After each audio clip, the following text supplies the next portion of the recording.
Praise the Lord सबको। मेरा believe है कि आप लोग आनंद मना रहे होंगे इस क्राइस्ट के जन्मने के सीजन में।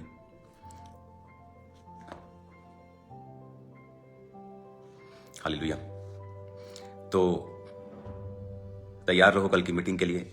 और कल के लिए परमेश्वर ने मुझे आज मॉर्निंग एक वर्ड दिया। परमेश्वर ने अपना वचन मुझे दिया जो कल मैं आपके साथ शेयर करने वाला हूं। और ये बात मैं अपनी स्पिरिट से जानता हूं।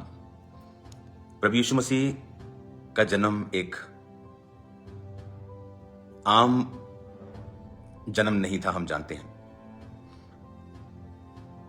अभी सॉन्ग जो लॉन्च हुआ उसमें था है ना कि बहुते आए थे बहुते चले गए, पर यीशु मसीह जैसा कोई नहीं है।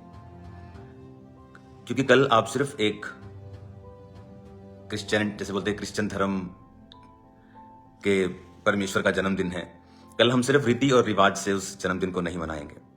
प्रभु यीशु मसीह के इस धरती पे आने का मकसद था, बाइबल में लिखा, उसने अपनी जान को देने के लिए आना था और मारे जाना था और तीसरे दिन मुर्दों में से जी उठना था।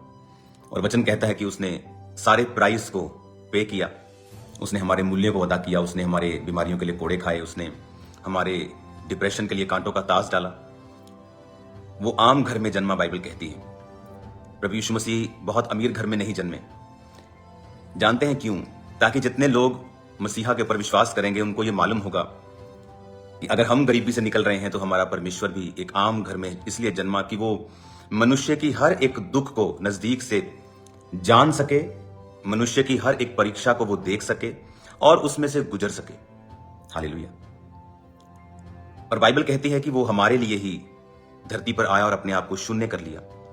कल की मीटिंग में अच्छी बात है, हम सेलिब्रेट करेंगे, नाचेंगे, झूमेंगे, वो तो होता है, लेकिन स्पिरिचुअली एक ग्रेट मैसेज कल की मीटिंग में लोगों के जीवनों में जाएगा।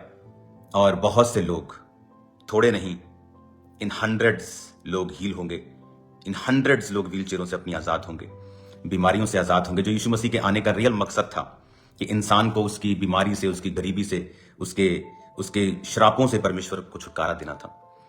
तो मेरा बिलीव है कि कल आप जब अपने लव्ड वंस के साथ, अपने लोगों के साथ चर्च में आएंगे तो परमेश्वर का आत्मा आपको छुएगा। आप चाहे जितने मर्जी बड़े दुख में हों, प्रभु यीशु मसीह ने वो दुख ऑलरेडी, बाइबल कहती है, क्रूस के ऊपर उठा लिए हैं। इसलिए वचन कहता है कि वो हमारे लिए श्राप बना ताकि हम अपने श्रापों से आजाद हो सकें।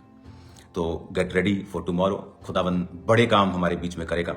वो लोगों को एक आस देगा। आज इस दुनिया में लोग आस से रहित हो चुके हैं, आशा रहित हैं लोग। उन्हें कोई आशा नहीं है फ्यूचर में अच्छा होगा। उनकी लाइफ के ट्रबल्स इतने हैं जिन्होंने उनको घेरा हुआ है। जिस तरह जब मेरी लाइफ में ट्रबल थे और बीमारियां थी, डिप्रेशन था, पागलपन के अटैक हो रहे थे, तो मैं आशा रहित हो चुका था। 1% भी मुझे आस नहीं थी कि दुनिया का कोई बंदा मुझे छुड़ा सकता है। लेकिन जब परमेश्वर मेरी लाइफ में आया तो एक आस, एक आशा जो थी वो जगी कि अब मेरा कुछ हो सकता है, परमेश्वर मुझे छुड़ा सकते हैं। और जैसे जैसे मैं परमेश्वर में बढ़ता गया तो परमेश्वर ने छुड़ाया। मेरा बिलीव है कल बहुत से लोग इस क्रिसमस की मीटिंग पर छुड़ाए जाएंगे और परमेश्वर आपको नई आस देगा। आप देखते हैं टीवी के ऊपर, पिक्चर्स में, कि जब क्रिसमस की बात होती है तो जीसस की बात ही नहीं करते, सेंटा क्लॉज की बात कर लेते हैं। सेंटा क्लॉज तो आपके जैसा और मेरे जैसा एक मनुष्य था। आई थिंक जितनी स्टोरी मुझे उसकी मालूम है, मैंने उसके बारे में जितना सुना है, कि वो तो गिफ्ट बांटने वाला एक जन था, एक अच्छा जन था। लेकिन वो हमारे क्रिसमस का सेंटर नहीं है। हम उसे ना तो बुरा कहते हैं ना तो अच्छा कहते हैं। जिस तरह अच्छे लोग होते हैं दुनिया में, वो भी शायद उन्हीं में से एक थे। लेकिन क्रिसमस का मतलब है क्राइस्ट का जन्म होना। क्यों होना? ताकि वो हमें हमारे दुखों से आजाद कर सके। वो सिर्फ बातें नहीं करता कि तुम्हारे जीवन के दुख तुम्हारे पुराने कर्मों की वजह से हैं। आज बड़ी बड़ी कंपनीज, जो अच्छी कंपनीज हैं, अपने जो वर्कर्स होते हैं उन्हें गिफ्ट्स देती हैं, प्रमोशंस देती हैं, उन्हें इंकरेज करती हैं उन्हें, ताकि वो और अधिक काम करें। परमेश्वर भी हमें इंकरेज करता है। लेकिन जब आप सच्चे परमेश्वर के पास नहीं होते, वो कहता है कि तुम्हें कोई फायदा नहीं है, तुम्हारे पिछले गुनाहों का तुम असर इस जीवन में भोग रहे हो। तो हमें लगता है कि अगर पिछले ही गुनाहों का असर हो रहा है तो मुझे अब क्या करने की जरूरत है। अच्छा भला मैं जैसे भी अपनी जीवन चलाऊं, चोरी करके चलता है तो वो चलाऊं, किसी को मार के कुछ मिलता है तो वो ले लूं। लेकिन वचन कहता है, बाइबल कहती है, मांगो तो दिया जाएगा। कि जब तुम, परमेश्वर ने कहा मांगोगे तो मैं तुम्हें दूंगा। और वो हमें इंकरेज करता है क्योंकि वो एक अच्छा बाप है, भला बाप है। एक कंपनी को भी पता है कि जब तक मैं अपने वर्कर को मोटिवेट नहीं करूंगा, इनकरेज नहीं करूंगा, उसे ब्लेस नहीं करूंगा, तो वो इनकरेज नहीं होगा काम करने के लिए। उसी तरह से परमेश्वर को पता है, इसलिए वो हमें इनकरेज करता है और हमें भले कामों का फल हमें अभी देता है इसी दुनिया में। मेरा बिलीव है कल जब आप मीटिंग में होंगे, अपने रिश्तेदारों को, अपने लव्ड वंस को, दोस्तों को जो नशा करते हैं, इवन चाहे उन्होंने नशा क्यों नहीं किया हुआ, उन्हें चर्च में ले आओ, उन्हें बताओ कि परमेश्वर जो है वो भला परमेश्वर है और वो पापियों से प्यार करता है, पाप से नफरत करता है पर पापियों से प्यार करता है। इसीलिए आपने देखा क्रिश्चियनिटी में आज इंटरनेट पे लिखा है 230 करोड़ लोग, 240 करोड़ लोग परमेश्वर को फॉलो करते हैं, लेकिन ये रॉन्ग स्टेटमेंट है, क्योंकि इसमें वो लोग नहीं हैं जो लोग जीसस को बिलीव करते हैं लेकिन उन्होंने अपना नाम नहीं बदला है, क्योंकि जीसस क्राइस्ट नाम जात बदलने नहीं आए हैं। तो जीसस क्राइस्ट को मानने वाले 400 करोड़ से भी अधिक लोग दुनिया में हैं, आधी पॉपुलेशन प्रभु को मानती है। और देखो वो परमेश्वर जो पाप से नाई है वो हमें मन फिराव को सिखाती है। जब परमेश्वर हमारी लाइफ में भलाई करता है तो मन फिराता है इंसान। जैसे प्रभु यीशु मसीह ने जब पतरस दोबारा से परमेश्वर के इतने काम देखने के बाद भी मछली पकड़ने चला गया और जीसस फिर उसे दिखाई दी और फिर जीसस ने कहा तू अपने जाल दाहिनी ओर डाल, और बाइबल कहती है कि जब फिर इतनी मछलियां पकड़ी और फिर पतरस परमेश्वर के पांव पर झुक गया और रोया और कहा कि प्रभु मैं पापी मनुष्य हूं। तो परमेश्वर अपनी भलाई को प्रकट करता है जब इंसान देखता है कि ये कैसा परमेश्वर है, कि मैं नशा करके आया हूं, मैं पापी हूं, फिर भी परमेश्वर कहता है कि मैं तुझसे प्यार करता हूं। और प्यार ही है जो लोगों को बदलता है, नफरत लोगों को कभी बदलती नहीं है। नफरत डर पैदा कर सकती है, किसी को जबरदस्ती आप अपने धर्म के नारे लगवा सकते हैं, लेकिन वो दिल से आपको नफरत करेगा, दिल से आपको कभी प्यार नहीं करेगा। लेकिन जीसस अंदर से लोगों को बदल देते हैं। इसीलिए आपने देखा होगा कि जो लोग परमेश्वर पे यकीन कर लेते हैं, आप उनको जितना मर्जी धमकाएं, उनको आप जितना मर्जी परसिक्यूट करें, सताएं, वो हटते नहीं परमेश्वर से, क्योंकि वो परमेश्वर की वैल्यू को अब समझते हैं। तो कल आपके पास समय होगा उन लोगों को लाने का जो लोग नशे में हैं, जो लोग बीमारियों में हैं, आशा रहित हैं। और कई बार आपको जोर लगाना पड़ता है, लोग आराम से कई बार आपकी बात को नहीं समझते, आपको पुश करना पड़ता है। और जब आप पुश कर देते हैं, कई बार गाड़ी धक्का स्टार्ट करते हैं, है ना, आप रोड्स पे चले जाते हैं ना, लोग रुके रहते हैं, गाड़ी को कहते हैं धक्का लगा दो, गाड़ी धक्का स्टार्ट करते हैं, लेकिन एक बार वो स्टार्ट हो जाती है फिर उसको अपने आप बैटरी को चार्ज करती रहती है। उसी तरह से कई बार आपको लोगों को धक्का देना पड़ता है, परमेश्वर में आपको खींचना पड़ता है, कई बार आपको प्रेशर से, उनको प्यार से उनको लाना पड़ता है कि आप एक बार चर्च में चलो, वचन को सुनो कि प्रभु यीशु मसीह धर्म जात को बदलने नहीं, जीवन को बदलने के लिए आए। हालेलुया। मेरा बिलीव है अभी भी जब मैं आपके साथ बात कर रहा हूं, परमेश्वर का आत्मा आपको छू रहा है और हीलिंग्स आपकी बॉडी के अंदर, आपके परिवार के अंदर प्रवेश कर रही हैं, क्योंकि ये हीलिंग का जो गिफ्ट है, ये वरदान होता है जो परमेश्वर अपने लोगों को देता है। और अब मैं जब आपसे बात कर रहा हूं, मैं हीलिंग को आपकी लाइफ के अंदर जाता हुआ देख रहा हूं। मेरा बिलीव है जल्दी आप एक बड़ी गवाही के साथ स्टेज पर होंगे, तो मैं आपका स्वागत करता हूं कल की मीटिंग के लिए। मेरा बिलीव है कल आशा रहित लोग आशाओं को लेकर जाएंगे, बीमारियों से आजाद होंगे, दुखों से आजाद होंगे, और वचन उनसे बात करेगा और वचन उनको छुड़ाएगा। आज सुबह जब मैं परमेश्वर की प्रेजेंस में था तो परमेश्वर अपने वचनों को मुझे दे रहा था और पवित्र आत्मा की गर्मी को, उसकी प्रेजेंस को, उसकी फायर को मैं महसूस कर रहा था। तो गॉड ब्लेस यू ऑल।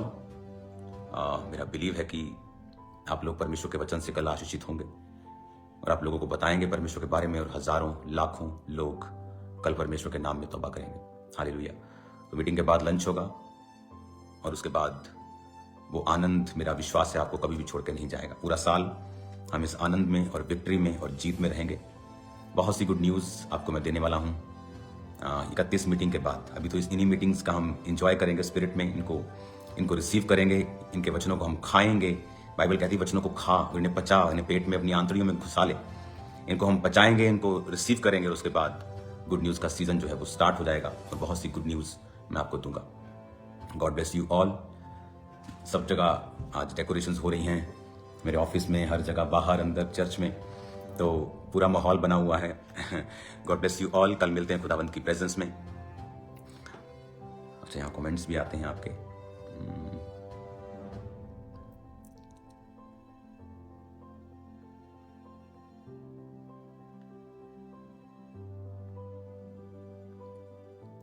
यहाँ एक कमेंट आ रहा था, पता नहीं कैसे हट गया वो। उसकी मदर को लिखा था पेन है, कुछ ऐसा हो गया। इस व्यक्ति को बुलाओ कल ले हैंड के लिए, जो भी था ये, और खुदावंत का रूह तुम्हें छुएगा मेरे भाई, कोई भी प्रॉब्लम नहीं रहेगी। Hallelujah. God bless you all. बहुत दिनों के बाद मैं आज लाइव हुआ हूँ ताकि आपको बता सकूं। तैयारियां फुल फटाफुल चल रही हैं, रिहर्सल्स चल रही हैं, क्वायर एक्साइटेड है, हम एक्साइटेड हैं, सब एक्साइटेड हैं। स्पिरिट में हमारी तैयारी है कल लोगों को रिसीव करने के लिए। चर्च के पास कुछ एकड़ जगह और ली गई है ताकि आपकी कल पार्किंग की व्यवस्था की जा सके। तो मेरा बिलीव है कि खुदावन का आत्मा आपको सही सलामत लेके आएगा। अपने हाथों को उठाओ, अपनी आंखों को बंद करो, मेरे साथ प्रार्थना करो। सर्वशक्तिमान परमेश्वर, तेरे रूह की आग तेरे लोगों के साथ रहे। कल अपने लोगों की मदद और सहायता करना, उनकी गाड़ियों व्हीकल्स के साथ रहना। तेरे लाखों करोड़ों स्वर्गदूत खुदाबंद तेरे लोगों के पास जाएं, उन्हें संभाल के रखें और लेके आए और लेके जाएं। तेरे लहू में मैं इन्हें छुपाता हूं, शैतान की सारी योजनाओं को नाश करता हूं। शैतान की सारी योजनाएं यीशु मसीह नासरी के नाम से नाश हो जाएं। पिता, तेरे जीवित नाम में अंधकार की शक्तियां इनकी जिंदगियों में कार्य न कर सके। कल की मीटिंग में बीमार चंगे हों खुदावन, लंगड़े चले और अंधे देखें और कोढ़ी शुद्ध हों खुदावन, बड़े मिरेकल्स हों खुदावन, अंधी आंखें खुलें खुदा बाप, बहरे कान खुलें खुदावन, लीवर के कैंसर के रोगी, थायराइड के रोगी, बीमारियां हर तरह के रोगी चंगे हों कल खुदावन। डिप्रेशन से लोग आजाद हों, आशा रहित लोग आशाओं से भरकर यहां से वापस जाएं। तेरा वचन उनका सहारा हो। कल बड़े मिरेकल्स इनकी लाइफ में हो। कल इनकी जिंदगियां सेम न रहें खुदावन। जितने सुसमाचार सुनाते हैं लोगों को, तेरे आने का, तेरी आमद का, तेरे वचनों का समाचार उन्हें देते हैं, उनको भी तू आशीषित करना। कल लाखों लोग जो तू अपने भवन में लेके आ रहा है खुदावन, अपने दूतों की बाढ़ लगाना खुदावन, अपने लहू में छुपा कर रखना, बैरी की हर चाल को नाश करना। हर कॉन्स्पिरेंसी, हर साजिश यीशु के नाम से शर्मिंदा हो खुदावन। हर ग्लोरी को खाने वाला शैतान यीशु के नाम से शर्मिंदा हो और तेरे पवित्र लोग आगे बढ़ते जाएं खुदावन। तेरे जीवित नाम में हम मांगते हैं, आमीन आमीन आमीन। Hallelujah. God bless you all. मैं आपको यहीं पर अब बाय बाय करता हूं। तो कल सुबह आपसे मैं मिलूंगा खुदावंत की प्रेजेंस में। कृपया समय पे आएं। अगर आपको मेन हॉल में बैठना है तो कृपया समय पे आएं। कल ओवरफ्लोज की व्यवस्था भी है, तो समय पर आएं और समय पर बैठ जाएं। बाद में आपको लड़ना नहीं है वॉलंटियर्स से, क्योंकि आपकी स्पिरिट खराब नहीं होनी चाहिए ताकि प्रभु का आत्मा आपको छू सके। God bless you all. मेरा विश्वास है आप रोज की रोटी को, प्रोग्राम को रोज सुन रहे हैं, जो प्रभु की दासी आपके बीच में लेके आती है। और बहुत सारी आने वाली नई चीजें आपको नए साल में मैं दूंगा। बहुत सी ब्लेसिंग्स, बहुत से न्यू लेवल, न्यू ग्रेस हम उसे चखेंगे नए साल में। God bless you all. कल मिलते हैं खुदावंत की प्रेजेंस में। हैप्पीएस्ट क्रिसमस आप सबको, आपके परिवारों को, आपको। ये आनंद परमेश्वर के जन्म का यीशु मसीह के नाम में आपकी जिंदगियों, परिवारों से कभी भी शैतान छीन ना सके। और मैं आपको ब्लेस करता हूं और प्रभु के जन्मदिन की आपको बधाई देता हूं। Happiest Christmas to all of you. आपके परिवार, आपकी चर्चेस, आपके लोग, आपका स्टाफ, आपके बॉस, सबको हैप्पीएस्ट क्रिसमस। खुदावंत की बरकत आप पर हो, आपके परिवारों पर हो। God bless you all.